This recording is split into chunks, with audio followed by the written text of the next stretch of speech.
suuqa bartankiisa waa halka dadka xoolaha lagu soo qalo wada waa meesha noocaas waxay dhigtay magaalada ku daafid bay noqotay meesha noocaan noqotay dhibaato xooggan baa ka haysta bulshada qaybaheeda kala duwan ee caafimaadka arrimaha bulshada qaybta fayadhowrka xildhibaanada golaha deegaanka ee degmada Sheekh markaad weydiisana waxay oranayaan waxaanu ka qabanaynaa xataa aan cid ka qabtan lahayn 17 sanadood baan nahay oo barta dadka ariga loogu soo qalo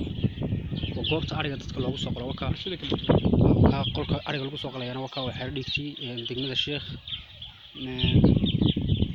meeshaas oo dhimatay daafadeeda nooca tahay isaa qashin ku yaalo uuska dirxiga caafimaad darro fara badan baa ka jirta degmadii agaalkeeda